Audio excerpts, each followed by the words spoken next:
देश विदेश में बैठ के डी पंजाबी देख रहे दर्शकों का बहुत ही निघा स्वागत है। प्यारे दर्शकों, जिंदगी बड़ी खूबसूरत है तो जिंदगी खूबसूरत हो सकती है एक तंदुरुस्त इंसान की। जो असी तंदुरुस्ती की गल करते हैं तो तंदुरुस्ती सरीरक भी हो सकती है, तंदुरुस्ती मानसिक भी हो सकती है। तो जिहड़ा व्यक्ति सरीरक तो मानसिक दोनों तरीकों के नाल तंदुरुस्त है वो अपनी ज़िंदगी का भरपूर आनंद लै सकता है। तंदुरुस्त रहने वास्ते बहुत सारे साधन आप अपना सकते हैं। कोई योग करता है, कोई ट्रैकिंग करता है, कोई सैर करता है, कोई दौड़ लगाता है, कोई जिम जाता है। ਵੱਖ-ਵੱਖ कसरतां और ਵੱਖ-ਵੱਖ तरीके अपना के जिहड़ा अपने आप को फिट रखने की हर बंदा कोशिश करता है, क्योंकि हर व्यक्ति चाहता कि मैं अपनी जिंदगी का आनंद लवां, तंदुरुस्त रहां, कोई भी बीमार नहीं रहना चाहता। भारत योग जिहड़ा है वो भारत की एक प्राचीन परंपरा है जिसका सानू इस कदर माण है कि ये परंपरा जिहड़ी है साडे माणयोग प्रधानमंत्री श्री नरेंद्र मोदी जी के उत्साह करके और उन्हां दे उपरालियां करके ये भारत की प्राचीन परंपरा अज पूरे संसार के सिर का ताज बन चुकी है। और सानू ये दसदियां होइयां बड़ा माण महसूस हुंदा है कि 21 जून नूं हर साल अंतरराष्ट्रीय योग दिवस के तौर पर मनाया जाण लगा। इहदे विच श्री नरेंद्र मोदी जी दे वो लफज वो उन्हां दा जिहड़ा शब्द है जिहड़े उन्होंने UN दे विच जाके बोले जनरल असैंबली दे विच 27 सितंबर 2014 नूं, जिस विच उन्होंने पूरे देश के 177 देशों नूं इस गल लई राज़ी किया अपने शब्दों के नाल कि असी एक अंतरराष्ट्रीय योग दिवस मनाईए। ये साडे वास्ते किन्नी माण दी गल है कि साडे प्रधानमंत्री जी ने UN दे विच जाके भाषण दिता और ये प्रस्ताव रखा और 177 देशों ने उस प्रस्ताव नूं इंडोर्स किया। और अज असी आने वाले 21 तरीक नूं जिहड़ा है 8वां अंतरराष्ट्रीय योग दिवस मनाउण जा रहे हैं और उहदे लई लोकां दे विच भारी उत्साह है। तो उसे उत्साह नूं तुहाडे तक लिआउण लई और उसे दिवस नूं बहुत सुचੱਜੇ तरीके नाल मनाउण दे लई की उपराले कीते जा सकते हैं, किवें असीं उस नूं होर वधिया तरीके नाल मना सकते हैं, किवें असीं इस प्रोग्राम नाल जुड़ सकते हैं। ये सारियां गल्लां करन वास्ते असीं अज स्टूडियो दे विच दो माहर बुलाए ने। आओ तुहाडी जान पहचान कराना। मेरे बिल्कुल नाल बैठे ने योग गुरु श्री वरिंदर शर्मा जी, जिन्हां दा योग दे विच काफ़ी लंबा चौड़ा तजर्बा है। इन्हां दे तजर्बे का भरपूर फायदा लवांगे और इन्हां दी गलबात तुहाडे तक पहुँचावांगे। इन्हां दे नाल बैठे ने श्री शिविंदर कुमार मक्कड़ जी, जिहड़े योग आचार्य ने और स्वामी विवेकानंद योग अनुसंधान बेंगलौर और होर बहुत सारिया संस्थावां दे नाल जुड़े हुए हैं। इन्हां दे कोलों भी आपां योग के बारे बहुत सारी वडमूली जानकारी लवांगे और तुहाडे तक लैके आवांगे। इसनूं तुसीं जुड़े रहना प्रोग्राम दे नाल और इन्हां दीयां दस्सियां होईयां गल्लां नूं अपने जीवन दे विच अपनाउणा ताकि असीं अपना जिहड़ा जीवन है उसनूं खुशी दे नाल तंदुरुस्ती दे नाल बतीत कर सकीए। तुहाडा दोनों का स्टूडियो दे विच बहुत बहुत निघा स्वागत है जी। सब तो पहलां जिवें मैं गल कर रहा सी कि योग भारत की विरासत है, प्राचीन परंपरा है। भारत की विरासत अज पूरे संसार के सिर का ताज बनी हुई है, किवें महसूस करते? हरभजन जी, गल है कि शुरू तो ही ना भारत नूं विश्व गुरु कहा गया। भारत पूरी दुनिया का गुरु रहा और वो जिहड़ा विश्व गुरु रहा वो असल विच योग करके ही रहा। योग एक ऐसी पद्धति है जिन्हों असी कई लोग कहते हैं कि शायद ये बीमारियां ठीक होंदियां ने, कई कहते हैं ये मन ठीक होंदा है, कई कहते हैं आत्मा शांत होंदी है।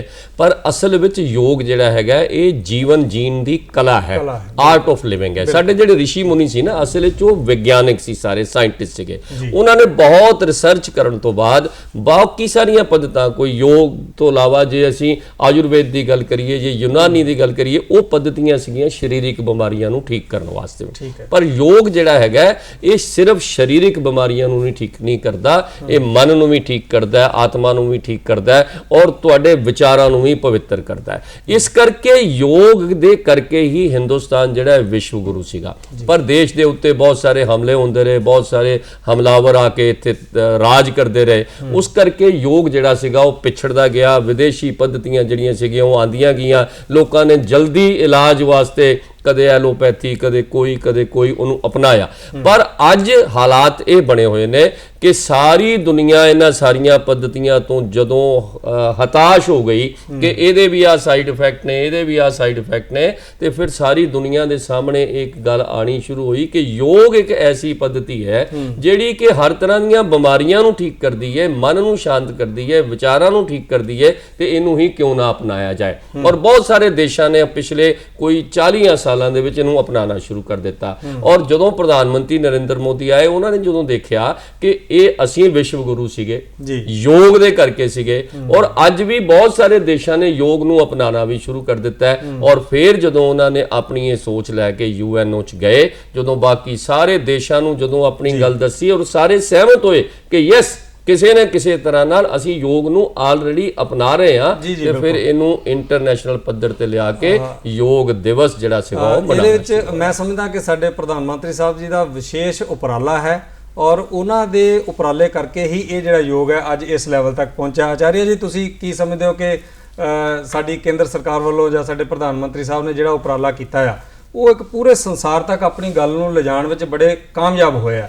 ਕਿੰਨੀ ਖੁਸ਼ੀ ਮਹਿਸੂਸ ਕਰਦੇ ਹੋ ਔਰ ਕੀ ਕਹਿਣਾ ਚਾਹੋਗੇ ਇਹਦੇ ਉੱਤੇ? ਇਹ ਸਾਡੇ ਸਭ ਦੇਸ਼ ਵਾਸੀਆਂ ਲਈ ਇੱਕ ਬਹੁਤ ਵੱਡਾ ਗਰਵ ਦਾ ਵਿਸ਼ਾ ਹੈ। ਬਿਲਕੁਲ ਕਿ ਉਹਨਾਂ ਨੇ ਯੋਗ ਨੂੰ ਪਹੁੰਚਣ ਤਾਂ ਸਨ 1893 ਜਦੋਂ ਵਿਵੇਕਾਨੰਦ ਜੀ ਗਏ ਆ ਤੇ ਉਹਨਾਂ ਨੇ ਨੀਂਹ ਪੱਥਰ ਰੱਖਿਆ ਸੀ। ਬਾਅਦ ਚੋਂ ਅਲੱਗ-ਅਲੱਗ ਸਮੇਂ ਦੇ ਵਿੱਚ ਬੜੇ ਲੋਕ ਜਾਂਦੇ ਰਹੇ, ਪਰ ਜਿਹੜੀ ਇੱਕਦਮ ਅਪਰੋਚ ਵਧੀ ਆ ਉਹ ਜਦੋਂ UNO ਦੇ ਵਿੱਚ ਮਤਾ ਪਾਸ ਹੋਇਆ ਔਰ 2015 ਨੂੰ 21 ਜੂਨ ਨੂੰ ਯੋਗ ਦਿਵਸ ਕੀਤਾ। ਉਸ ਤੋਂ ਬਾਅਦ ਕਿਆ ਹੈ ਕਿ ਸਾਰੀ ਦੁਨੀਆ ਨੇ ਇੱਕ ਚੀਜ਼ ਦੇਖੀ ਕਿ ਯੋਗ ਬਿਮਾਰ ਸਾਰੀ ਦੁਨੀਆ ਹੌਲੀ ਹੌਲੀ ਹੁੰਦੀ ਜਾ ਰਹੀ ਹੈ, ਲੱਖਾਂ ਰੁਪਏ ਖਰਚ ਕੇ ਵੀ ਇਲਾਜ ਨਹੀਂ ਹੋ ਪਾ ਰਿਹਾ, ਤੇ ਉਹਨਾਂ ਨੂੰ ਜਦੋਂ ਇਸ ਤੋਂ ਲਾਭ ਮਿਲਣੇ ਸ਼ੁਰੂ ਹੋਏ ਤੇ ਸਾਰੀ ਦੁਨੀਆ ਨੇ ਇਹਨੂੰ ਚਾਹੇ ਕਿਸੇ ਵੀ ਤਰ੍ਹਾਂ ਇੱਥੋਂ ਤੱਕ ਕਿ ਪਾਕਿਸਤਾਨ ਦੇ ਵਿੱਚ ਵੀ ਅੱਜ ਕੱਲ੍ਹ ਰੈਗੂਲਰ ਯੋਗ ਕਲਾਸਿਸ ਲੱਗਣ ਲੱਗ ਪਈਆਂ। ਅੱਜ ਦਾ ਜਿਹੜਾ ਯੁੱਗ ਹੈ ਮਸ਼ੀਨੀ ਯੁੱਗ ਹੈ ਔਰ ਤਣਾਵ ਦਾ ਯੁੱਗ ਹੈ, ਇੱਕ ਤਰ੍ਹਾਂ ਨਾਲ ਭਾਗਮ ਭਾਗ ਜਿਵੇਂ ਕਹਿੰਦੇ ਅਸੀਂ ਦੌੜ ਲੱਗੀ ਹੋਈ ਹੈ ਇਨਸਾਨ ਦੀ ਜ਼ਿੰਦਗੀ ਦੇ ਵਿੱਚ। ਔਰ ਅਜਿਹੇ ਸਮੇਂ ਦੇ ਵਿੱਚ ਪੁਰਾਤਨ ਸਮੇਂ ਦੇ ਨਾਲੋਂ ਯੋਗ ਦਾ ਜਿਹੜਾ ਮਹੱਤਵ ਹੈ ਹੋਰ ਵੀ ਦਿਨ ਬ ਦਿਨ ਜਿਹੜਾ ਹੈ ਵੱਧਦਾ ਜਾ ਰਿਹਾ ਹੈ। ਜੇ ਮੈਂ ਗੱਲ ਕਰਾਂ ਕਿ ਜਿਵੇਂ ਤੁਸੀਂ ਪद्धਤੀਆਂ ਦੀ ਗੱਲ ਕਰਦੇ ਸੀਗੇ, ਜਿਵੇਂ ਸਿੱਧਾ ਹੈ, ਯੂਨਾਨੀ ਹੈ ਜਾਂ ਆਯੂਸ਼ ਹੀ ਗਿਣ ਲਓ ਪੂਰਾ, ਵੱਖ-ਵੱਖ ਤਰੀਕਿਆਂ ਦੇ ਨਾਲ ਅਸੀਂ ਬਿਮਾਰੀਆਂ ਤਾਂ ਹਟਾ ਸਕਦੇ ਹਾਂ। ਯੋਗ ਕਿਵੇਂ ਡਿਫਰੈਂਸ ਹੈ, ਕਿਵੇਂ ਵੱਖਰਾ ਹੈ ਉਹਨਾਂ ਦੇ ਨਾਲੋਂ? ਦੇਖੋ, ਯੋਗ ਨੂੰ ਜੇ ਤੁਸੀਂ ਆਰਾਮ ਨਾਲ ਵੀ ਦੇਖੋ ਨਾ ਜੀ ਤੇ ਕੋਈ ਵੀ ਬਿਮਾਰੀ ਠੀਕ ਕਰਨ ਦਾ ਤਰੀਕਾ ਹੋਵੇ ਦੁਨੀਆ ਦਾ, ਉੱਤੇ ਕੁਝ ਨਾ ਕੁਝ ਤਾਂ ਖਰਚ ਆਉਂਦਾ ਹੈ। ਕਿਸੇ ਤੇ ਪੈਸੇ ਲੱਗਦੇ ਨੇ, ਕਿਸੇ ਤੇ ਕੋਈ ਦਵਾਈ ਬਣਾਉਣ ਤੇ, ਕੋਈ ਔਸ਼ਧੀ ਬਣਾਉਣ ਤੇ ਕੋਈ ਖਰਚ ਆਉਂਦਾ ਹੈ। ਯੋਗ ਇੱਕ ਐਸੀ ਚੀਜ਼ ਹੈ ਜਿੱਤੇ ਦਵਾਨੀ ਨਹੀਂ ਲੱਗਦੀ, ਇੱਕ ਪੈਸਾ ਖਰਚ ਨਹੀਂ ਹੁੰਦਾ, ਕੋਈ ਕਿਤੇ ਤੁਹਾਨੂੰ ਡਾਕਟਰ ਕੋਲ ਨਹੀਂ ਜਾਣਾ ਪੈਂਦਾ, ਲਾਈਨਾਂ 'ਚ ਨਹੀਂ ਲੱਗਣਾ ਪੈਂਦਾ ਜਾ ਕੇ, ਫਿਰ ਕੋਈ ਇਹਦਾ ਸਾਈਡ ਇਫੈਕਟ ਨਹੀਂ ਹੈਗਾ। ਔਰ ਕੋਈ ਇਹ ਨਹੀਂ ਕਿ ਕਿਸੇ ਨੇ ਤੁਹਾਡੇ ਕੋਲ ਇਸ ਗੱਲ ਦੇ ਪੈਸੇ ਮੰਗਣੇ ਨੇ ਕਿ ਤੁਸੀਂ ਆਹ ਕਰੋ ਤੇ ਆਹ ਖਾਓ ਤੇ ਆਹ ਨਾ ਖਾਓ। ਗੱਲ ਇਹ ਹੈ ਕਿ ਨੈਚੁਰਲ ਖਾਣਾ ਜੋ ਕੁਦਰਤ ਨੇ ਤੁਹਾਡੇ ਲਈ ਪੈਦਾ ਕੀਤਾ ਹੈ, ਉਸ ਖਾਣੇ ਨੂੰ ਤੁਸੀਂ ਖਾਣਾ ਹੈ। ਔਰ ਆਸਨ ਜਾਂ ਪ੍ਰਾਣਾਯਾਮ ਕੀ ਨੇ? ਸਾਹ ਲੈਣਾ ਪ੍ਰਾਣਾਯਾਮ ਹੈ। ਅੱਛਾ, ਜੋ ਅਸੀਂ ਤੁਰਦੇ ਫਿਰਦੇ ਆ, ਹਿਲਦੇ ਆ, ਮਿਲਦੇ ਆ, ਇਹ ਆਸਨ ਨੇ। ਇਹ ਸਿਰਫ ਕੁਝ ਨਹੀਂ ਲੱਗਣਾ ਤੁਹਾਡੇ ਤੇ, ਇੱਕ ਚਾਦਰ ਲਓ, ਇੱਕ ਮੈਟ ਲਓ ਤੇ ਬੈਠ ਕੇ ਕਰਨਾ ਸ਼ੁਰੂ ਕਰ ਦਿਓ। ਯੋਗ ਦਿਵਸ ਦੇ ਸੰਬੰਧ ਦੇ ਵਿੱਚ ਅਸੀਂ ਸਾਡੀਆਂ ਦੂਰਦਰਸ਼ਨ ਦੀਆਂ ਟੀਮਾਂ ਜਿਹੜੀਆਂ ਵੱਖ-ਵੱਖ ਸ਼ਹਿਰਾਂ ਦੇ ਵਿੱਚ ਉਹਨਾਂ ਨੇ ਭ੍ਰਮਣ ਕੀਤਾ ਔਰ ਬਹੁਤ ਸਾਰੇ ਲੋਕਾਂ ਦੇ ਨਾਲ ਉਹਨਾਂ ਦਾ ਉਤਸ਼ਾਹ ਦੇਖਣ ਵਾਸਤੇ ਗੱਲਬਾਤ ਕੀਤੀ ਹੈ ਤੇ ਦਿਖਾਣਾ ਚਾਹਾਂਗੇ ਉਸ ਗੱਲਬਾਤ ਦੀਆਂ ਕੁਝ ਝਲਕੀਆਂ ਵੱਖ-ਵੱਖ शहरों तो। अंतर्राष्ट्रीय योग दिवस के उपलक्ष्य में ये शिविर 14 जून से 21 जून तक आदर्श नगर पार्क में हर साल लगाया जाता है। इसका आज तीसरा दिन था। प्रत्येक दिन एक रोग को लेकर उस पर चर्चा की जाती है, उसके योग आसनों से उनको ठीक करने के उपाय बताए जाते हैं और सभी जितने लोग आए हुए होते हैं उनको योग से निरोग रहने के उपायों के बारे में बताया जाता है, रखा जाता है, जिसमें हम विभिन्न प्रकार के रोगों की, विभिन्न स्वास्थ्य संबंधी समस्याओं का उनको दूर करने के लिए उसकी चर्चा करते हैं, उसकी बारीकियों को बताते हैं, उसके बारे में योग क्या हमारी सहायता कर सकता है बिना एलोपैथिक मेडिसिन के, इसके बारे में चर्चाएं होती है। आज तीसरा दिन इसका चल रहा है और अभी 4-5 दिन और इसको 21 जून तक ये कार्यक्रम हमारा चलता रहेगा। एक बहुत ही खुशी की बात है जो 70-80 वर्षों से हमारे भारत की जो प्राचीन चिकित्सा पद्धति है, या भगवान के साथ अपने आप को अध्यात्म के साथ जोड़ने का जो योग है, इसकी ओर किसी भी सरकार ने ध्यान नहीं दिया। और हमारे माननीय प्रधानमंत्री नरेंद्र मोदी जी, जिन्होंने इसको पहचाना भी और किया भी और महसूस करके पूरे विश्व में इसका जो मान सम्मान है बढ़ाया है, जो कि आज विदेशों की धरती पर भी 21 जून को योग दिवस मनाया जा रहा है। हमारे भारत में तो शुरू से ही ऋषि मुनियों की धरती रही है। योग, आयुर्वेद और प्राकृतिक चिकित्सा का तो ये एक घर रहा है। और आज इतनी खुशी की बात है कि पूरे विदेश से सैलानी भारत में भी आते हैं योग से अपने मन को, शरीर को शक्ति देने के लिए, ऊर्जावान करने के लिए और स्वस्थ होने के लिए। और उसका यही प्रभाव है, हर वर्ग का व्यक्ति, हर जाति समुदाय का व्यक्ति अपने आप को स्वस्थ होने के लिए योग को अपना रहा है। योग एक ऐसी चीज़ है जो आपका हार्मोन बैलेंस कर देती है। आपकी बॉडी में कोई भी प्रॉब्लम अगर आती है तो वो आप सबसे पहले आती है कि आपका हार्मोन इम्बैलेंस हो जाता है। और जब आप योगा से जुड़ते हैं, जब आप योग करते हैं, तो आपका माइंड जो है, आपकी सोल जो है, वो सब बैलेंस हो जाती है। आपको स्ट्रेस नहीं रहता। जब आपके हार्मोन बैलेंस हो जाते हैं, आपकी ओवरऑल बॉडी स्वस्थ रहना स्टार्ट हो जाती है। और योग का मेरे जीवन में बहुत महत्व है। मेरी एड़ियों में, बैक में बहुत पेन थी। जब से मैंने योगा स्टार्ट किया, मेरे काफ़ी हल्का महसूस करती हूँ और काफ़ी दर्द कम हुआ है। योगा मैं अभी सिर्फ एक टाइम कर पा रही हूँ, लेकिन उससे ही मेरे को बहुत ज़्यादा फ़ायदा मिला है। ये बहुत बड़ा उपराला है कि योगा को वापस लाए और सारी दुनिया ने जाना कि योगा का क्या महत्व है। इसका कोई भी नेगेटिव नहीं है, पॉजिटिव ही असर है। हार्ट की प्रॉब्लम है।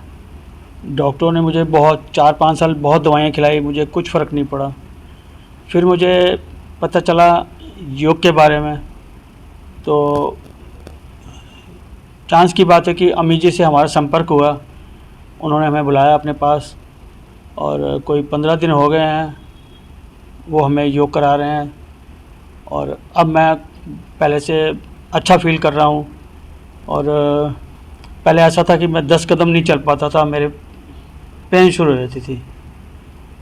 और जब से योग कर रहा हूँ तो अब मैं 1-1 किलोमीटर पैदल चल रहा हूँ, मुझे कोई पेन नहीं हो रही और बहुत बॉडी हल्की महसूस हो रही है। और मैं दिन में 4-4 दवाइयाँ खाता था, अभी कोई भी दवाई नहीं खा रहा। सारी दवाइयाँ मेरी बंद हो चुकी हैं और मुझे कोई भी फ़र्क नहीं लग रहा उससे दवाइयाँ बंद करने से। मुझे अच्छा ही फील हो रहा है। योग का बेनिफिट तो है ही जी। हम तो ये चाहेंगे कि हर बच्चा, हर माँ बाप बच्चे को यही शिक्षा दे कि आप योग के सहारे आप अपने आप को फिट करो, ना कि आप दवाइयाँ खाओ। योग से जो अच्छाइयाँ मिलती हैं दवाइयों से नहीं मिलती। 21 तरीक ਨੂੰ योग दिवस जो प्रधानमंत्री श्री नरेंद्र मोदी ने ਜਿਹੜਾ शुरू किया ਸੀਗਾ, ਅੱਜ जो सारे देश मना रहा है 21 तरीक ਨੂੰ जी, जिंदे नाल शरीर फिट रहिंदा जी। योग दिवस मनाना चाहिए जी। आने वाली 21 तरीक ਨੂੰ ਨੈਸ਼ਨਲ योगा डे आ रहा है। प्रधानमंत्री श्री नरेंद्र मोदी जी योगा डे ਜਿਹੜੇ ਜਦੋਂ शुरू किया ਸੀਗਾ, ਉਹ पूरे भारत ਵਿੱਚ बहुत बड़ा फर्क ਪਿਆ है। मैं भी योग करके देखा है, प्रधानमंत्री जी दिशा निर्देश मुताबिक मैंने भी शरीर तौर पर बहुत बड़ा फर्क ਪਿਆ है। जो 21 तरीक ਨੂੰ योग दिवस आ रहा है वो देश वासियों के लिए बहुत ही एक चंगा दिन है, क्योंकि शरीर ਨੂੰ तंदुरुस्त रखने वास्ते सिर्फ योग ही एक ਇਹੋ ਜਿਹੀ व्यवस्था है जिंदे नाल शरीर साडा तंदुरुस्त रह सकता है। ये साडे प्रधानमंत्री नरेंद्र मोदी जी द्वारा जो ये कार्य चलाया गया बहुत देशवासियों ਲਈ तरक्की ਦਾ कार्य है। ਜਿਹੜੀ ਤੁਸੀਂ ਗੱਲਬਾਤ ਸੁਣ ਰਹੇ ਸੀ, ਇਹ ਪੰਜਾਬ ਦੇ ਵੱਖ-ਵੱਖ ਸ਼ਹਿਰਾਂ ਅੰਮ੍ਰਿਤਸਰ, ਜਲੰਧਰ ਤੇ ਫਾਜ਼ਿਲਕਾ ਦੇ ਵਿੱਚ ਜਾ ਕੇ ਆਪਣੀਆਂ ਟੀਮਾਂ ਨੇ ਵੱਖ-ਵੱਖ ਲੋਕਾਂ ਦੇ ਨਾਲ ਗੱਲਬਾਤ ਕੀਤੀ ਸੀ ਔਰ ਤੁਸੀਂ ਉਤਸ਼ਾਹ ਦੇਖਿਆ ਉਹਨਾਂ ਦੇ ਅੰਦਰ ਕਿ ਕਿਸ ਪ੍ਰਕਾਰ ਉਹਨਾਂ ਦੇ ਅੰਦਰ ਇਸ 21 ਤਰੀਕ ਨੂੰ ਲੈ ਕੇ ਉਤਸ਼ਾਹ ਹੈ ਔਰ ਕਿਸ ਤਰ੍ਹਾਂ ਜਿਹੜੇ ਬਿਮਾਰ ਲੋਕ ਨੇ ਉਹ ਯੋਗ ਦੀ ਵਰਤੋਂ ਕਰਕੇ ਤੰਦਰੁਸਤ ਹੋ ਰਹੇ ਆ। ਮੈਂ ਦੱਸਣਾ ਚਾਹੁੰਦਾ ਕਿ ਜਿਸ ਦਿਨ ਯੂਐਨਓ ਦੇ ਵਿੱਚ ਸਾਡੇ ਪ੍ਰਧਾਨ ਮੰਤਰੀ ਜੀ ਬੋਲ ਰਹੇ ਸੀ ਤਾਂ ਉਹਨਾਂ ਨੇ ਯੋਗ ਦਾ ਮਹੱਤਵ ਦੱਸਦਿਆਂ ਹੋਇਆਂ ਇਸ ਨੂੰ unity of mind and body ਕਹਿਣ ਦੇ ਨਾਲ ਉਹਨਾਂ ਨੇ ਇਹ ਵੀ ਦੱਸਿਆ ਕਿ ਇਹ harmony between man and nature ਹੈ, ਯਾਨੀ ਕਿ ਮਨੁੱਖ ਅਤੇ ਕੁਦਰਤ ਦੇ ਨਾਲ, ਕੁਦਰਤ ਨੂੰ ਜੋੜਨ ਦਾ ਇੱਕ ਸਾਧਨ ਹੈ ਯੋਗ। ਇਹ ਸਾਰੀਆਂ ਗੱਲਾਂ ਉਹਨਾਂ ਨੇ ਜਦੋਂ ਦਲੀਲ ਨਾਲ ਕੀਤੀਆਂ ਤਾਂ ਉਸ ਤੋਂ ਬਾਅਦ 177 ਦੇਸ਼ਾਂ ਨੇ ਹਾਂ ਵਿੱਚ ਹਾਂ ਮਿਲਾਈ ਔਰ ਅਸੀਂ ਕਾਮਯਾਬ ਹੋਏ ਇਸ ਆਪਣੇ ਭਾਰਤ ਦੇ ਸਿਰ ਦੇ ਉੱਤੇ ਇੱਕ ਸਿਹਰਾ ਲੈਣ ਵਿੱਚ ਕਿ ਭਾਰਤ ਨੇ ਅੰਤਰਰਾਸ਼ਟਰੀ ਯੋਗ ਦਿਵਸ ਮਨਾਉਣ ਵਿੱਚ ਪਹਿਲ ਕੀਤੀ ਹੈ ਔਰ ਪੂਰੇ ਰਾਸ਼ਟਰ ਨੂੰ ਆਪਣੇ ਨਾਲ, ਪੂਰੇ ਦੇਸ਼ ਸੰਸਾਰ ਨੂੰ ਆਪਣੇ ਨਾਲ ਜੋੜਿਆ ਹੈ। ਜਿੱਥੇ ਤੱਕ ਆਪਾਂ ਗੱਲ ਕਰਦੇ ਸੀ ਰੋਗਾਂ ਦੀ, ਇੱਕ ਤਾਂ ਹੁੰਦਾ ਬਿਮਾਰ ਹੋਣ ਤੋਂ ਬਾਅਦ ਇਲਾਜ ਕਰਨਾ ਜੀ ਜੀ। ਯੋਗ ਮੈਂ ਸਮਝਦਾ ਕਿ ਬਿਮਾਰ ਹੋਣ ਤੋਂ ਪਹਿਲਾਂ ਹੀ ਸਾਨੂੰ ਤੰਦਰੁਸਤ ਰੱਖਦਾ। ਕੀ ਕਹੋਗੇ? देखो साइंस का फिजिक्स का एक लाया है, energy is equal to MC square, mass into light of velocity का स्क्वायर। ਕਿਹਾ ਜਾਂਦਾ ਹੈ ਕਿ ਜੇ ਇੱਕ ਬੂੰਦ ਅਸੀਂ ਪਾਣੀ ਨੂੰ એનર્ਜੀ 'ਚ ਕਨਵਰਟ ਕਰ ਦਈਏ ਤੇ ਇੱਕ ਜਹਾਜ਼ ਜਿਹੜਾ ਹੈ ਸਾਰੇ ਸਪੇਸ ਦਾ ਆਪਣਾ ਰਾਉਂਡ ਦਾ ਅਰਥ ਚੱਕਰ ਲਗਾ ਲੈਣਗੇ ਇੱਕ ਬੂੰਦ ਪਾਣੀ ਨਾਲ। ਯੋਗ ਇੱਕ ਐਸੀ ਚੀਜ਼ ਹੈ ਜਿਹੜੀ ਕਿ ਤੁਹਾਡੀ ਇੱਕ ਥੋੜੀ ਜਿਹੀ ਖੁਰਾਕ ਨੂੰ ਤੁਹਾਡੇ એનર્ਜੀ ਲੈਵਲ ਨੂੰ ਇਤਨਾ ਕੁ ਜ਼ਿਆਦਾ ਵਧਾ ਦਿੰਦੀ ਹੈ ਕਿ ਤੁਸੀਂ, ਮੇਰੀ ਹੁਣ ਖੁਰਾਕ ਦਿਨ 'ਚ ਵੱਧ ਤੋਂ ਵੱਧ 3 ਫੁਲਕੇ ਹੈ ਜੀ, ਜੇ ਮਾਡਰਨ ਸਾਇੰਸ ਦੇ ਹਿਸਾਬ ਨਾਲ ਕਹੀਏ ਤੇ ਇੱਕ ਆਦਮੀ ਨੂੰ 2300 ਕੈਲਰੀ ਚਾਹੀਦੀ, ਔਰ ਮੈਂ ਮੇਰੇ ਖਿਆਲ ਸ਼ਾਇਦ ਹੀ 700-800 ਕੈਲਰੀ ਤੋਂ ਵੱਧ ਇੱਕ ਦਿਨ ਚ ਲੈਣਾ।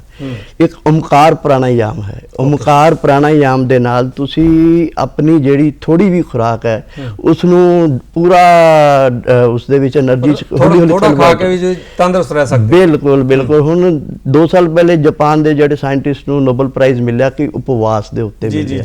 ਯੋਗਾ ਤਾਂ ਇੱਕ ਤੁਹਾਨੂੰ ਉਪਵਾਸ ਦੇ ਵਿੱਚ ਆਟੋਮੈਟਿਕ ਇੱਕ ਸਟੇਜ ਐਸੀ ਲੈ ਆਂਦਾ ਹੈ ਜਿਹੜੀ ਉਪਵਾਸ ਦੀ ਹੁੰਦੀ ਹੈ। ਹੁਣ ਸਾਡੀ ਸਰਕਾਰ ਨੇ ਯੋਗਾ ਦੇ ਉੱਤੇ MD ਡਿਗਰੀ ਵੀ ਦੇਣੀ ਸ਼ੁਰੂ ਕਰ ਦਿੱਤੀ ਹੈ। ਪਿਛਲੇ ਸਾਲ 60 ਕਾਲਜ ਖੁੱਲੇ ਹੈ, ਮੈਡੀਕਲ ਕਾਲਜ, ਉਹ ਸਾਰਿਆਂ ਦੇ ਵਿੱਚ ਯੋਗਾ ਟੀਚਰ, ਇੱਕ ਯੋਗਾ ਡਾਕਟਰ ਰੱਖਿਆ ਗਿਆ। ਆਉਣ ਵਾਲੇ ਦਿਨਾਂ ਦੇ ਵਿੱਚ ਉਮੀਦ ਹੈ ਕਿ ਜੋ ਪਿਛਲਾ ਬਜਟ ਆਇਆ ਸੀ 580 ਨਵੇਂ ਮੈਡੀਕਲ ਕਾਲਜ ਖੁੱਲੇ ਆਲ ਇੰਡੀਆ ਦੇ ਵਿੱਚ, ਉਹ ਸਾਰਿਆਂ ਦੇ ਵਿੱਚ ਯੋਗ ਨੂੰ ਇੱਕ ਮੁੱਖ ਥੈਰੇਪੀ ਰੱਖ ਕੇ ਯੋਗਾ ਥੈਰੇਪਿਸਟ, ਯੋਗਾ ਡਾਕਟਰ ਜਿਹੜੇ ਹੈ ਉਹਨਾਂ ਨੂੰ ਤੁਹਾਡੀ ਗੱਲਬਾਤ ਤੋਂ ਮੈਨੂੰ ਲੱਗ ਰਿਹਾ ਕਿ ਆਉਣ ਵਾਲਾ ਸਮਾਂ ਜਿਹੜਾ ਉਹ ਯੋਗ ਦਾ ਹੋਏਗਾ ਔਰ ਇਹਦਾ ਭਵਿੱਖ ਅਸੀਂ ਬਹੁਤ ਸੁਨਹਿਰਾ ਦੇਖ ਰਹੇ ਹਾਂ। ਜੀ ਜੀ। ਕੀ ਸਮਝਦੇ ਹੋ ਕਿ ਇਹ ਯੋਗ ਜਿਹੜਾ ਹੈ ਇਹਨੂੰ ਅਜੇ ਤੱਕ ਸਬਜੈਕਟ ਨਹੀਂ ਬਣਾਇਆ ਗਿਆ, ਇੱਕ ਵਿਸ਼ੇ ਦੇ ਤੌਰ ਤੇ ਸਕੂਲਾਂ ਕਾਲਜਾਂ ਦੇ ਵਿੱਚ ਅਜੇ ਨਹੀਂ ਸ਼ੁਰੂ ਕੀਤਾ ਗਿਆ, ਕੀ ਸਮਝਦੇ ਹੋ, ਕੀ ਕਹਿਣਾ ਚਾਹੋਗੇ? ਗੱਲ ਇਹ ਹੈ ਜੀ ਕਿ ਯੋਗ ਆਰਟ ਆਫ ਲਿਵਿੰਗ ਹੈ, ਜੀਵਨ ਜੀਣ ਦੀ ਕਲਾ ਹੈ।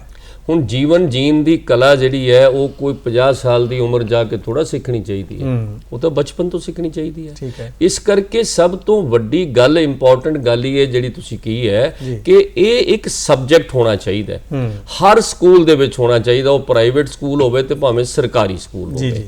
ਕਿਉਂਕਿ ਜੇ ਅਸੀਂ ਜੀਣਾ ਜਾ ਕੇ ਸਮਝਾਂਗੇ ਕਿ ਅਸੀਂ ਜਦੋਂ ਕੋਈ ਬਿਮਾਰੀ ਆ ਗਈ ਤਾਂ ਯੋਗ ਕਰਨਾ ਸ਼ੁਰੂ ਕਰਤਾ, ਕੋਈ ਪਰੇਸ਼ਾਨੀ ਆ ਗਈ ਤਾਂ ਯੋਗ ਕਰਨਾ ਸ਼ੁਰੂ ਕਰ ਦਿੱਤਾ, ਤੇ ਉਸ ਵੇਲੇ ਤੱਕ ਫਿਰ ਜੀਣਾ ਸਿੱਖਿਆ ਨਹੀਂ ਜਾ ਸਕਦਾ। ਉਹ ਸਭ ਤੋਂ ਵੱਡੀ ਗੱਲ ਇਹ ਹੈਗੀ ਹੈ ਕਿ ਸਕੂਲਾਂ ਦੇ ਅੰਦਰ ਇਹਦਾ ਇੱਕ ਸਬਜੈਕਟ ਹੋਣਾ ਚਾਹੀਦਾ, ਬਕਾਇਦਾ ਉਹਦੇ ਕੰਪੀਟੀਸ਼ਨ ਹੋਣੇ ਚਾਹੀਦੇ ਨੇ, ਬਕਾਇਦਾ ਉਹਦੀ ਗ੍ਰੇਡਿੰਗ ਹੋਣੀ ਚਾਹੀਦੀ ਹੈ, ਨੰਬਰ ਲੱਗਣੇ ਚਾਹੀਦੇ ਨੇ, ਔਰ ਜਿਹੜਾ ਜ਼ਿਆਦਾ ਅੱਛਾ ਹੋਵੇ ਫਿਰ ਉਹ ਅੱਗੋਂ ਜਾ ਕੇ ਇਹਦੀ ਸਿੱਖਿਆ ਦੇਣ ਵਾਸਤੇ ਵੀ ਅੱਗੇ ਜਾ ਸਕਦਾ। ਜਿਹੜੇ ਟੀਚਰਸ ਨੇ ਉਹ ਕੁਆਲੀਫਾਈਡ ਹੋ ਜਾਣਗੇ। ਅੱਜ ਵੀ ਅਸੀਂ ਜੇ ਕਹੀਏ ਕੋਈ MA ਕਰ ਲਏਗਾ ਜਾ ਕੇ ਇੰਗਲਿਸ਼ ਦੀ, ਜਦ ਤੱਕ ਉਹਨੇ ਪਹਿਲੇ ABC ਨਹੀਂ ਪੜ੍ਹੀ ਹੋਈ ਪ੍ਰਾਇਮਰੀ 'ਚ, ਉਹ ਜਾ ਕੇ MA ਨਹੀਂ ਕਰ ਸਕਦਾ। ਅਸੀਂ ABC ਕਿੱਥੇ ਪੜਾਵਾਂਗੇ? ਸਕੂਲ ਦੇ ਵਿੱਚ ਪੜਾਵਾਂਗੇ। ਸਕੂਲਾਂ ਦੇ ਵਿੱਚ ਹਾਲਾਂਕਿ ਕਈ ਜਗ੍ਹਾ ਤੇ ਕਈ ਪ੍ਰਾਈਵੇਟ ਇੰਸਟੀਚਿਊਸ਼ਨ ਨੇ ਹੁਣ ਸਕੂਲਾਂ ਦੇ ਵਿੱਚ ਯੋਗ ਪੜਾਉਣਾ ਵੀ ਸ਼ੁਰੂ ਕੀਤਾ ਹੈ। ਬਹੁਤ ਜਗ੍ਹਾ ਤੇ ਇਹਦੇ ਕੰਪੀਟੀਸ਼ਨ ਵੀ ਹੁੰਦੇ ਨੇ, ਪਰ ਸਰਕਾਰਾਂ ਨੂੰ ਚਾਹੀਦਾ, ਹੁਣ ਸਾਡੇ केजरीवाल साहब ने वो टीवी ਤੇ रोज कहते हैं कि जे आप में से कोई योग सीखना चाहता है तो 15 हम ਬੰਦੇ ਇਕੱਠੇ ਕਰੋ, ਟੀਚਰ ਦੇ ਦੇਂਗੇ। ਗੱਲ ਇਹ ਹੈ ਜੀ ਤੁਸੀਂ ਸਕੂਲਾਂ ਦੇ ਵਿੱਚ ਸਿਖਾ ਦਿਓ ਨਾ, ਦਿੱਲੀ 'ਚ ਵੀ ਤੁਹਾਡੀ ਸਰਕਾਰ ਹੈ, ਪੰਜਾਬ 'ਚ ਵੀ ਤੁਹਾਡੀ ਸਰਕਾਰ ਹੈ, ਤੁਸੀਂ ਸਕੂਲਾਂ 'ਚ ਸਬਜੈਕਟ ਬਣਾ ਦਿਓ, ਆਪੇ ਸਭ ਸਿੱਖ ਜਾਣਗੇ। ਜਿੱਥੋਂ ਤੱਕ ਤੁਸੀਂ ਸਕੂਲਾਂ ਦੀ ਗੱਲ ਕਰਦੇ ਹੋ, ਮੈਂ ਦੱਸਣਾ ਚਾਹੁੰਦਾ ਕਿ ਯੋਗ ਸਕੂਲ ਓਲੰਪੀਅਡ ਜਿਹੜਾ NCERT ਵੱਲੋਂ ਹਰ ਸਾਲ ਕਰਵਾਇਆ ਜਾਂਦਾ 18 ਤੋਂ 20 ਜੂਨ ਤੱਕ, ਔਰ ਉਹ ਸਕੂਲ ਤੋਂ ਲੈ ਕੇ ਬਲਾਕ ਲੈਵਲ, ਸਟੇਟ ਲੈਵਲ, ਉਸ ਤੋਂ ਬਾਅਦ ਕੇਂਦਰ ਦੇ NCERT ਦੇ ਆਫਿਸ ਦੇ ਵਿੱਚ ਦਿੱਲੀ ਜਿਹੜੇ ਨੈਸ਼ਨਲ ਲੈਵਲ ਦੇ ਬੱਚੇ ਆਉਂਦੇ ਆ ਉਹਨਾਂ ਦਾ ਕੰਪੀਟੀਸ਼ਨ ਕਰਵਾਇਆ ਜਾਂਦਾ ਹੈ। ਔਰ ਇੱਕ ਕੰਪੀਟੀਸ਼ਨ ਜਿਹੜਾ SGFI ਜਿਹੜਾ school games federation of India ਹੈ ਉਹਨਾਂ ਵੱਲੋਂ ਵੀ ਕਰਵਾਇਆ ਜਾਂਦਾ ਯੋਗ, ਜਿਹਦੇ ਵਿੱਚ ਯੋਗ ਦੀਆਂ ਤਿੰਨੋਂ ਕਿਸਮਾਂ ਰਿਦਮਿਕ, ਆਰਟਿਸਟਿਕ ਤੇ ਟੀਮ ਪਾਰਟੀਸਪੇਸ਼ਨ ਦੀ ਜਿਹੜੀ ਹੈਗੀ ਇਹ 2 ਕੰਪੀਟੀਸ਼ਨ ਕਰਵਾਏ ਜਾਂਦੇ ਆ। ਮੈਂ ਚਾਹੁੰਦਾ ਇਹ ਆ ਕਿ ਜਿਹੜਾ ਇਹ ਸਾਡੇ ਸਕੂਲ ਜਾਂ ਕਾਲਜ ਹੈਗੇ ਆ ਉਹਨਾਂ ਨੂੰ ਇਸ ਚੀਜ਼ ਦੀ ਪੂਰੀ ਜਾਣਕਾਰੀ ਹੋਣੀ ਚਾਹੀਦੀ ਹੈ ਔਰ ਬੱਚਿਆਂ ਨੂੰ ਉਤਸ਼ਾਹਿਤ ਕਰਕੇ ਇਸ ਪਾਸੇ ਨੂੰ ਵਧਾਉਣਾ ਚਾਹੀਦਾ। ਮੈਂ ਸ਼ਵਿੰਦਰ ਜੀ ਤੁਹਾਡੇ ਨਾਲ ਛੋਟੀਆਂ ਗੱਲਾਂ ਕਰਨੀਆਂ ਚਾਹੁੰਦਾ 2-4 ਦਰਸ਼ਕਾਂ ਵਾਸਤੇ। ਬੜੀਆਂ ਭ੍ਰਾਂਤੀਆਂ ਹੁੰਦੀਆਂ ਜਦੋਂ ਵੀ ਕੋਈ ਆਪਾਂ ਚੀਜ਼ ਲੈਂਦੇ ਆ, ਮਨ ਦੇ ਵਿੱਚ ਵਹਿਮ ਹੁੰਦੇ ਆ। ਨਿੱਕੀਆਂ ਗੱਲਾਂ ਕਰਾਂਗੇ। ਸਭ ਤੋਂ ਪਹਿਲਾਂ ਟਾਈਮ, ਕੀ ਟਾਈਮ ਹੋਣਾ ਚਾਹੀਦਾ ਯੋਗ ਦਾ? ਦੇਖੋ, ਜਿਹੜਾ ਤਾਂ ਮੁੱਖ ਚੀਜ਼ ਦੇਖੀ ਜਾਂਦੀ ਹੈ ਕਿ ਥੋੜਾ ਖਾਲੀ ਪੇਟ ਹੋਵੇ ਜੀ, ਤੇ ਖਾਲੀ ਪੇਟ ਜਦੋਂ ਵੀ ਮੰਨ ਲਓ ਕੁਝ ਆਸਨ ਐਸੇ ਹੁੰਦੇ ਆ ਜਿਹੜੇ ਖਾਣ ਤੋਂ ਬਾਅਦ ਕਰਨੇ ਹੁੰਦੇ, ਜਿਵੇਂ ਵਜਰ ਆਸਨ ਹੋ ਗਿਆ ਜਾਂ ਕੁਝ ਹੋਰ ਆਸਨ ਹੈ। ਕੁਝ ਆਸਨ ਹੁੰਦੇ ਆ ਜਿਹੜੇ ਖਾਣ ਤੋਂ ਇੱਕਦਮ ਇਮੀਡੀਏਟ ਪਹਿਲੇ ਕਰਨਾ ਹੁੰਦਾ ਤਾਂ ਕਿ ਰੋਟੀ ਛੇਤੀ ਪਚ ਜਾਵੇ, ਜਿਹਦਾ ਉਤਾਨ ਪਦ ਆਸਨ ਹੈ। ਇਸ ਕਰਕੇ ਖਾਲੀ ਪੇਟ ਕੁਝ ਆਸਨ ਹੈ, ਕੁਝ ਆਪਣਾ ਉਸ ਤੋਂ ਬਾਅਦ ਵੀ ਕਰਨ ਵਾਲੇ ਹੈ। ਕੋਈ ਇਹਨੂੰ ਤੁਸੀਂ ਕਿਸੇ ਵੇਲੇ ਵੀ ਕਰ ਸਕਦੇ ਹੋ, ਪਰ ਜੇ ਮਾਰਨਿੰਗ ਦਾ ਟਾਈਮ ਲਿਆ ਜਾਵੇ ਤਾਂ ਮਾਰਨਿੰਗ ਦਾ ਟਾਈਮ, ਕਿਉਂਕਿ ਅੱਜ ਕੱਲ੍ਹ ਜਿੱਦਾਂ ਪੋਲਿਊਸ਼ਨ ਵੱਧ ਗਿਆ ਹੈ ਉਹਦੇ ਕਰਕੇ ਕਿਹਾ ਕਿ ਸਾਹ ਲੈਣਾ, ਕਿਉਂਕਿ ਦਿਨੇ ਸਕੂਟਰ ਸ਼ੁਰੂ ਹੋ ਜਾਂਦੇ 8 ਵਜੇ ਤੋਂ ਬਾਅਦ ਕਾਰ ਸ਼ੁਰੂ ਹੋ ਜਾਂਦੀ ਹੈ, ਸਵੇਰੇ ਥੋੜੇ ਪੇੜਾਂ ਦੀ ਤਾਜ਼ੀ ਹਵਾ ਹੁੰਦੀ, ਇਸ ਕਰਕੇ ਉਹ ਮਾਰਨਿੰਗ ਟਾਈਮ ਅੱਛਾ। ਠੀਕ ਸ਼ਰਮਾ, ਜਿਵੇਂ ਇਹ ਵੀ ਕਈ ਵਾਰ ਮਨ ਚ ਆਉਂਦਾ ਕਿ ਇੰਨੀ ਉਮਰ ਦਾ ਬੱਚਾ ਹੈਗਾ ਇਹਨੂੰ ਅਜੇ ਨਹੀਂ ਕਰਨਾ ਚਾਹੀਦਾ, ਇੰਨੀ ਉਮਰ ਦਾ ਬਜ਼ੁਰਗ ਹੈ ਨਹੀਂ ਕਰਨਾ ਚਾਹੀਦਾ, ਕੁਝ ਇਸ ਤਰ੍ਹਾਂ ਉਮਰ ਵੀ ਕੋਈ ਮਾਇਨੇ ਰੱਖਦੀ ਹੈ? ਦੇਖੋ, ਬਹੁਤ ਛੋਟਾ ਬੱਚਾ ਕਰ ਨਹੀਂ ਸਕਦਾ, ਪਰ 7 ਸਾਲ ਦੀ ਉਮਰ ਤੋਂ ਹਰ ਆਦਮੀ ਜਿਹੜਾ ਹੈਗਾ ਉਹ ਯੋਗ ਅਭਿਆਸ ਕਰ ਸਕਦਾ। 7 ਸਾਲ ਤੋਂ ਲੈ ਕੇ 70 ਸਾਲ ਤੱਕ ਦੇ ਲੋਕ ਸ਼ੁਰੂ ਕਰ ਸਕਦੇ ਨੇ। ਕੋਈ ਇਹ ਨਾ ਸਮਝੇ ਕਿ ਬਜ਼ੁਰਗ ਸ਼ੁਰੂ ਨਹੀਂ ਕਰ ਸਕਦੇ, ਬਜ਼ੁਰਗ ਵੀ ਸ਼ੁਰੂ ਕਰ ਸਕਦੇ ਨੇ ਔਰ ਬੱਚੇ ਤਾਂ 7 ਸਾਲ ਤੋਂ ਬਾਅਦ ਸ਼ੁਰੂ ਕਰ ਹੀ ਸਕਦੇ ਨੇ।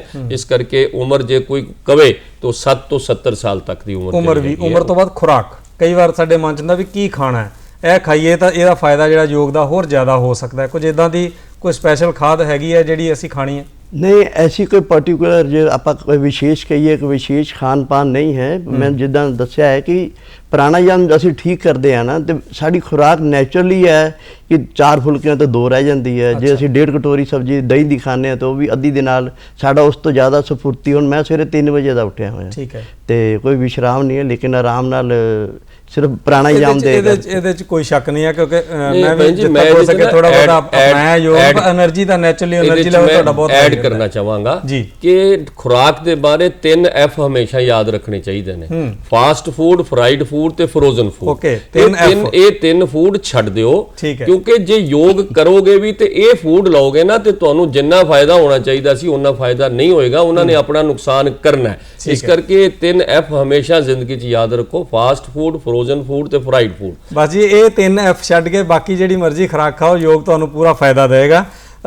21 ਜੂਨ ਆ ਰਹੀ ਹੈ ਬਿਲਕੁਲ ਨੇੜੇ, ਤੇ ਉਹਦਾ ਉਤਸ਼ਾਹ ਕਿਵੇਂ ਦੇਖ ਰਹੇ ਆ ਲੋਕਾਂ ਦੇ ਵਿੱਚ, ਜਾਂ ਕੀ ਕਹਿਣਾ ਚਾਹੋਗੇ ਕਿ ਉਹ ਇਸ ਦਿਵਸ ਨੂੰ ਹੀ ਇੱਕ ਦਿਨ ਲਈ ਯੋਗਾ ਨਹੀਂ ਕਰਨਾ, ਅਸੀਂ ਪੂਰੇ ਹਮੇਸ਼ਾ ਆਪਣੀ ਜ਼ਿੰਦਗੀ ਵਿੱਚ ਅਪਣਾਉਣਾ ਹੈ ਉਹਨੂੰ? ਐਸਾ ਹੈ ਕਿ ਹੁਣੇ ਆਪਾਂ ਵੀ ਦੇਖ ਰਹੇ ਸੀ ਕਿ ਬੜੇ ਰੋਗੀਆਂ ਨੇ ਦੱਸਿਆ ਕਿ ਅਸੀਂ ਠੀਕ ਹੋ ਗਏ ਹਾਂ। ਉਹ ਲੋਕ ਜਦੋਂ ਲੋਕਾਂ ਦੇ ਵਿੱਚ ਜਾ ਕੇ ਦੱਸ ਰਹੇ ਹਾਂ ਅਸੀਂ ਠੀਕ ਹੋਏ, ਉਹਨਾਂ ਨੂੰ ਦੇਖੋ ਦੇਖੀ ਲੋਕਾਂ 'ਚ ਦਿਨ ਪਰ ਦਿਨ ਯੋਗ ਪ੍ਰਤੀ ਇੱਕ ਉਤਸ਼ਾਹ ਜਿਹੜਾ ਨੈਚੁਰਲ ਪ੍ਰਾਕ੍ਰਿਤਿਕ ਹੈਗਾ ਉਤਸ਼ਾਹ ਉਹ ਵੱਧਦਾ ਜਾ ਰਿਹਾ ਹੈ। ਤੇ ਯੋਗ ਇਸ ਤਰ੍ਹਾਂ ਦਾ ਵਿਸ਼ਾ ਹੈ ਜਿਹੜਾ ਕਦੇ ਵੀ ਨਾ ਖਤਮ ਹੋਣ ਵਾਲਾ ਵਿਸ਼ਾ ਹੈ। ਸੋ ਮੈਂ ਸ਼ਵਿੰਦਰ ਜੀ ਤੁਹਾਡਾ ਔਰ ਵਰਿੰਦਰ ਸ਼ਰਮਾ ਜੀ ਤੁਹਾਡਾ ਸਟੂਡੀਓ ਵਿੱਚ ਆਉਣ ਤੇ ਬਹੁਤ ਬਹੁਤ ਧੰਨਵਾਦ ਕਰਦਾ। ਔਰ ਅਸੀਂ ਬੜੇ ਖੁਸ਼ ਹਾਂ, ਅਸੀਂ ਬੜੇ ਭਾਗਾਂ ਵਾਲੇ ਹਾਂ ਕਿ ਸਾਡੇ ਭਾਰਤ ਵਰਸ਼ ਨੇ ਆਪਣੇ ਸਿਰ ਇੱਕ ਸਿਹਰਾ ਜਿਹੜਾ ਹੈ ਲਿਆ ਹੈ ਅੰਤਰਰਾਸ਼ਟਰੀ ਯੋਗ ਦਿਵਸ ਮਨਾਉਣ ਦਾ। ਔਰ ਸਾਨੂੰ ਚਾਹੀਦਾ ਹੈ ਕਿ ਅਸੀਂ ਆਪਣੀ ਰੋਜ਼ਾਨਾ ਜ਼ਿੰਦਗੀ ਦੇ ਵਿੱਚ ਯੋਗ ਨੂੰ ਅਪਣਾਈਏ। ਬਿਮਾਰ ਹੋਣ ਤੋਂ ਬਾਅਦ ਇਲਾਜ ਦਾ ਕੋਈ ਫਾਇਦਾ ਨਹੀਂ ਹੈ, ਬਿਮਾਰ ਹੋਣ ਤੋਂ ਬਚੀਏ ਔਰ ਯੋਗ ਨੂੰ ਆਪਣੇ ਜੀਵਨ ਦੇ ਵਿੱਚ ਅਪਣਾ ਕੇ ਅਸੀਂ ਤੰਦਰੁਸਤ ਰਹੀਏ, ਖੁਸ਼ ਰਹੀਏ, ਆਨੰਦ ਨਾਲ ਆਪਣਾ ਜੀਵਨ ਬਿਤਾਈਏ। ਇੰਨੇ ਦੇ ਨਾਲ ਹੀ ਤੁਹਾਡਾ ਸਭ ਦਾ ਬਹੁਤ ਬਹੁਤ ਸ਼ੁਕਰੀਆ। ਫਿਰ ਕਿਸੇ ਨਵੇਂ ਵਿਸ਼ੇ ਨੂੰ ਲੈ ਕੇ ਤੁਹਾਡੇ ਨਾਲ ਜੁੜਾਂਗੇ। ਬਹੁਤ ਬਹੁਤ ਧੰਨਵਾਦ।